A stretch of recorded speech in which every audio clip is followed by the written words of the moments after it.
Welcome to Dependable Flame, where we explore vintage petrol lighters, ashtrays, tobacconiana, and other useful mechanisms. Make yourself at home.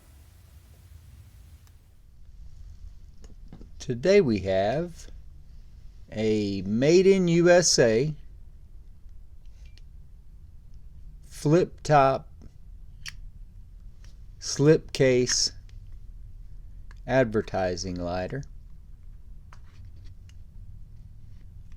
Plastic slipcase.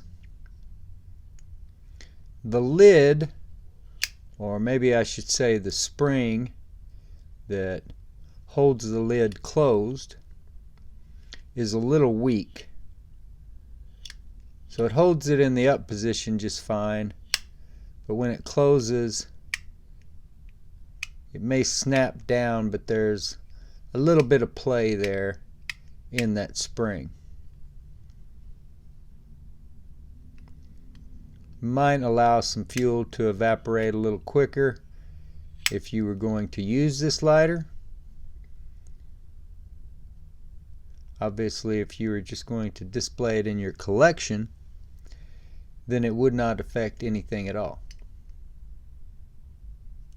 Pretty cool lighter. I've had these before, or similar lighters that are marked Jim on the windscreen, and I don't have one currently, but I'm just about certain that it's the same lighter, just marked different. The advertising on this lighter is Kamp Fire Equipment Service Company, 432 Main Street, Patterson, New Jersey. I believe that abbreviation would be for Patterson. No zip code, so that might possibly indicate that this was made before the advent of the zip code, or at least before its common usage. Another interesting thing about this lighter, typically when you see a flint spring screw tightened all the way down and no tension on the file wheel, there will be an obstruction in the tube. But in this case, the flint spring is just a little bit shorter than it would typically be in most lighters. Therefore, when it is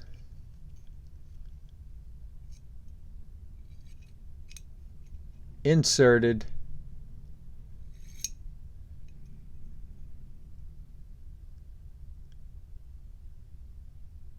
without a flint, it just doesn't have what it needs to get there. That's not necessarily a bad thing,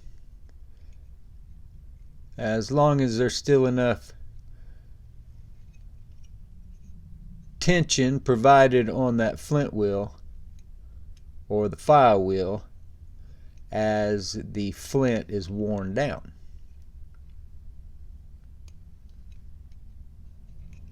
See some corrosion to the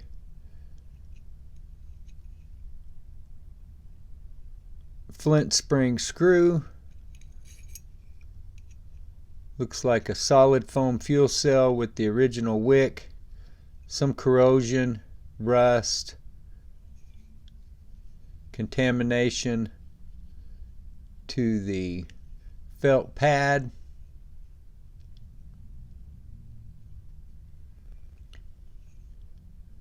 It doesn't really appear as though this lighter has ever been used.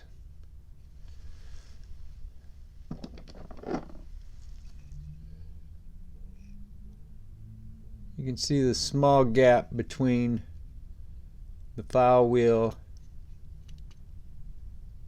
and the collar that holds the flint. Now you can see that the flint has made up that gap.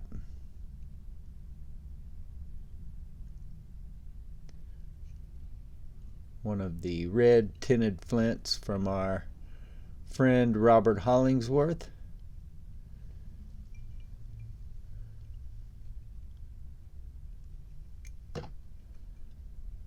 Who I'm reminded sent me an email last week, and hopefully I will have responded to him before this video is published.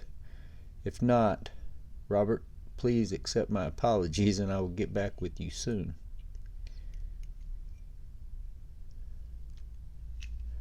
Been a busy couple of weeks with Thanksgiving last week.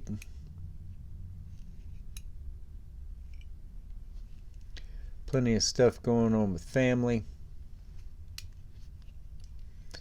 And with the holidays approaching, may be like that a time or two more. So I will do my best to keep a video each weekday morning other than Tuesday, when we will do the live stream, Coffee and Lighters Live. Have a cup of coffee,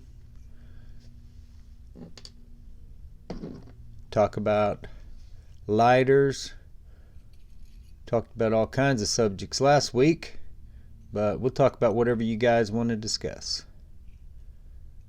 Tuesday mornings at 10 a.m. Central.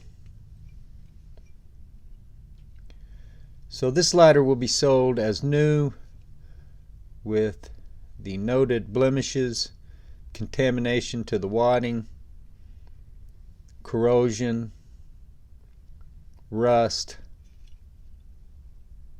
dust to the wick. The lid doesn't close quite as tightly as it should.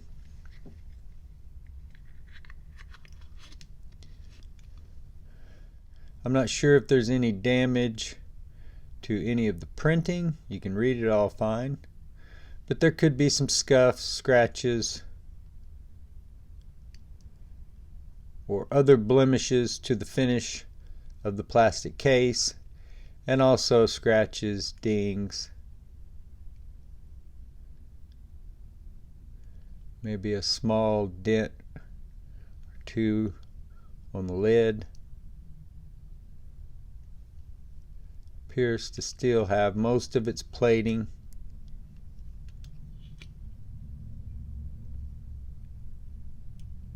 Just some of it may be scratched, scuffed. That typical wear, drawer wear, that kind of thing is what I would typically call it.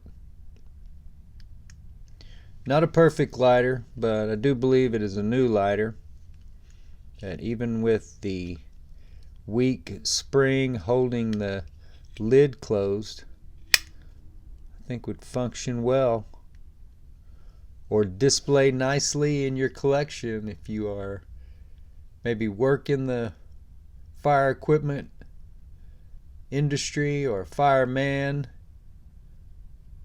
Maybe your name is Kamp. Maybe you collect memorabilia from Patterson, New Jersey. Anyway, around it, this one could be yours for a relatively small price compared to most lighters we sell. Until next time.